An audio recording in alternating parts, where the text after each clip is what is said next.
ನಾವಿವತ್ತು first time ಚಾದ ಅಂಗಡಿಗೆ ಬಂದು ಬೆಲ್ಲದ ಚಾ ಕುಡ್ದೇವ್ರಿಪ್ಪ. ಇವತ್ತಿನ ಫುಲ್ ಪಿಕ್ಚರ ಹೇಳ್ತೀನಿ ಬರ್ರಿ. ನಮಸ್ಕಾರ ರೀ ಎಲ್ಲ ಜವಾರಿ ಮಂದಿಗೆ. ನಾ ಇವತ್ತು ಓದ್ಕೋಬೇಕಂತೇಳಿ ಜಲ್ದಿನೇ ತಯಾರಾಗೇನ್ರಿಪ್ಪ.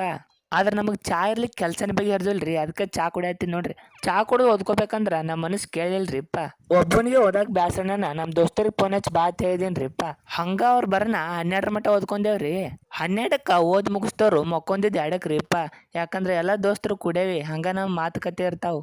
ಅದಾಗ ನಾ ಮುಂಜಾನೆ ಜಲ್ದಿ ಎದ್ದು ಪದ್ದ ಸೇರಿ ಮೊಕ್ಕ ತಕೊಂಡು ಟಕ್ ಅಂತೇಳಿ ನನ್ನ ಕೆಲಸ ಎಲ್ಲ ಮುಗಿಸಿ ಹಂಗ ನಮ್ಮ ದೋಸ್ತರಿಗೆಲ್ಲ ಫೋನ್ ಮಾಡಿ ಎಲ್ಲರೂ ಕೂಡಿ ಕಟಿಂಗ್ ಮಾಡ್ಸೋಳಕ್ ಹೊಂಟೇವ್ರಿ. ಯಾಕಂದ್ರೆ ಪೇಪರ್ ಬಂದಾವಲ್ಲ. ಹಂಗ ಊರಾಕ್ ಬರೋಣ ನಾವು ಬಂದಿದ್ದು ಸೀದಾ ಚಾದ ಅಂಗಡಿಗೆ ರೀಪ್ಪ. ಯಾಕಂದ್ರೆ ಮನ್ಯಾಗ ಚಾ ಕುಡ್ದಿದ್ದಿಲ್ಲ. ನಮಗೆ ಚಾ ಇರ್ಲಿಕ್ಕೆ ಕೆಲಸನೇ ಬಗೆಹರ್ದಿಲ್ರಿ, ಅದು ನಿಮಗೆ ಗೊತ್ತಿರ್ಬೇಕಲ್ಲ. ಅದಕ್ಕೆ ಒಂದು ಬೆಲ್ಲದ ಚಾ ತೊಗೊಂಡು ಏರ್ಸೆ ಬಿಟ್ಟೆವು. ಹಂಗ ಸೀದಾ ಕಟ್ಟಿಂಗ್ ಅಂಗಡಿಗೆ ಬಂದಾಗ ನಮ್ಮ ದೋಸ್ತರಿಟ್ಟು ಭೇಟಿ ಆದ್ರಿಪ್ಪ. ಅದಾಗ ನಾ ಸೀದಾ ಕಟ್ಟಿಂಗ್ ಮಾಡ್ಸೊಂಡು ಹೊಂಟೆ ನೋಡ್ರಿ. ಹೆಂಗಾಗೈತ್ರಿಪ್ಪ ಕಟ್ಟಿಂಗ್.